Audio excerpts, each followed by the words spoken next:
Hola, buenos días, Martín. Un gusto conocerlos. Licenciada, a ver, creo que nadie desconoce que es beneficioso no fumar y que es beneficioso, por supuesto, dejar de fumar. Ahora, Así es. también nadie desconoce, sobre todo las personas que fuman, lo difícil que es dejar de fumar. Sí, así es. A ver, es una jornada importante el Día Mundial Sin Tabaco para generar conciencia de los riesgos. Empecemos por ahí. ¿Qué produce en el organismo aquella persona que fuma? Bueno, quizás tener en cuenta respecto a esto, primero, antes de hablar de los riesgos, tener en cuenta que es una promoción de la Organización Mundial de la Salud para cada año, ¿sí? Sobre estas fechas, concientizar a las comunidades acerca, como decías, de los riesgos, ¿sí? En el organismo respecto al consumo del tabaco. En mi caso en particular, y quizás ahí me puedo detener, como decía, yo soy psicóloga, entonces estamos atentos a la importancia de la asociación tabáquica en nuestros pacientes, teniendo en cuenta la evolución que difiere, ¿sí? En aquellos que tienen el consumo del tabaco de aquellos que no. Y no solo, como decías, en el organismo, que todos sabemos, las dificultades, los problemas que trae, no solo, ¿sí? Digamos, la posibilidad de contraer un cáncer, ¿sí? Sino tantas otras enfermedades y dificultades en la salud, sino también en términos de la salud mental, continuar con el consumo del tabaco. Hablemos puntualmente de ahí. ¿Qué produce nuestra salud mental?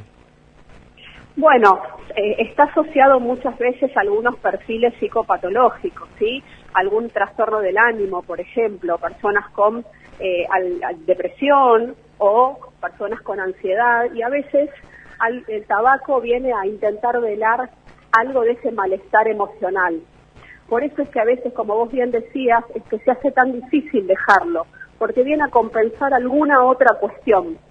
Ahí es cuando muchas veces derivan a los pacientes a los equipos que trabajan en cesación tabáquica, que se ocupan, por un lado, de trabajar lo que es la dependencia biológica, ¿sí? Al tabaco. Entonces hay ocasiones en las que, por ejemplo, colocan parches a fin de favorecer la cesación tabáquica. Y por otro lado, los psicólogos trabajamos también para ver cómo hacer cesar ese componente de malestar emocional, ya sea de depresión, de ansiedad, de algún otro malestar psicológico que viera a compensar el tabaco.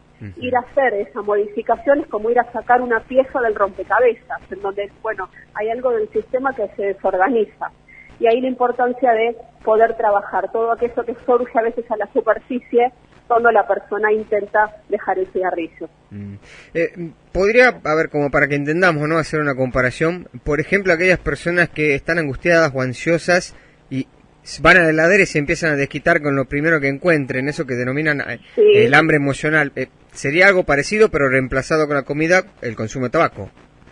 Sí, algo parecido, sí, en el sentido de la dependencia, si ese objeto al cual dependo para poder velar alguna otra cuestión que, digamos, que tiene que ver con algo del orden de lo emocional. Entonces el organismo se va acompañando, se va acostumbrando, el organismo y la mente se va acostumbrando a que eso es aquello que viene a calmar ese malestar, y se va produciendo un circuito, sí, que se va instalando. Entonces siempre que estoy ansioso, como vos decías, voy y como, o siempre que estoy ansioso, siempre que siento ese malestar o que siento esta inseguridad para acercarme a lo social, ese que también a veces está vinculado al cigarrillo, el consumo del tabaco, a lo social, voy y tomo ese objeto que siento que me tranquiliza para esa determinada situación. Entonces ahí es donde uno tiene que ir a trabajar, ir a desarmar algo de ese circuito que tiene variables del orden de lo físico, por eso es que trabajan los médicos también en la cesación tabáquica, y psicológico para trabajar esa dependencia y para también ir dándole a la persona otros recursos, como otros bastoncitos en los cuales sostenerse para ir generando ese paulatino cambio. Bien.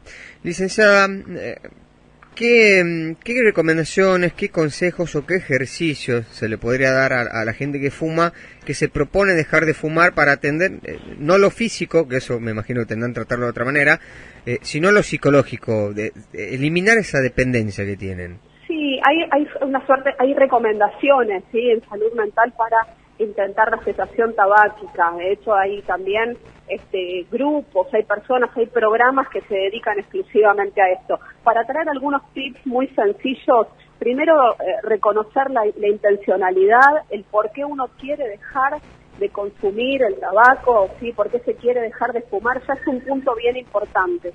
De hecho, para algunas personas es casi ese hito que les permite tomar la decisión. Es mi hijo me pidió qué, mi nieto me pidió qué, y así lo decidí, y desde ese momento pude. Entonces, conectar con la intención del por qué es importante. Hay personas que hasta escriben en algún papel y lo pegan, por ejemplo, en la heladera, ¿sí? El recordatorio. Porque esto de los recordatorios, de los carteles, porque la terapia cognitivo-conductual es de mucho apoyo también en todos los que son los programas de cesación tabáquica.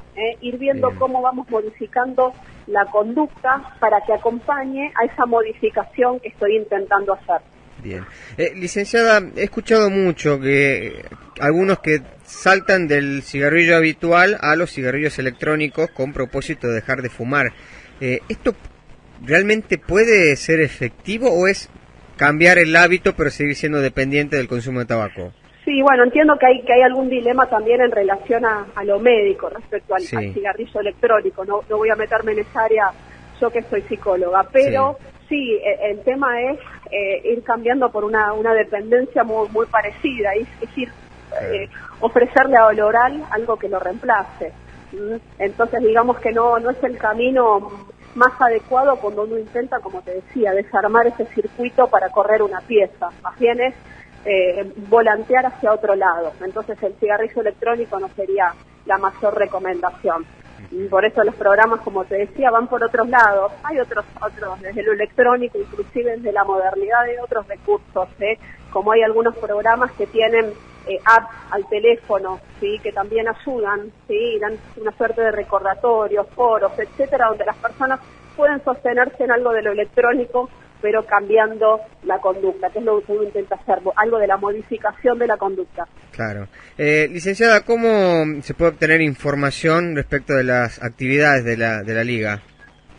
Bueno, pueden ingresar a la página del ALSEC, quizás esto es lo más sencillo, ingresar a la página o ingresar a las redes del ALSEC, y ahí van a encontrar las actividades. Muchas veces son las actividades del área psicosocial, que es el área que estoy coordinando, donde hay muchos grupos gratuitos, destinados a las distintas poblaciones, ¿sí? Personas que están cuidando pacientes. Después hay un programa también de mindfulness para reducción de ansiedad, que hablando del tema de cesación tabáquica, el mindfulness, la práctica de la meditación y de la atención plena, también ha sido otro de los recursos que se ha identificado como muy buenos para la cesación tabáquica. Está el grupo también de Chaupucho, justamente para la cesación del tabaco. Bien. Licenciada, ha sido muy amable, muchísimas gracias. No, por favor, un gusto estar con ustedes. Hablábamos con la licenciada Fernanda Montaña de la Liga Argentina de Lucha contra el Cáncer.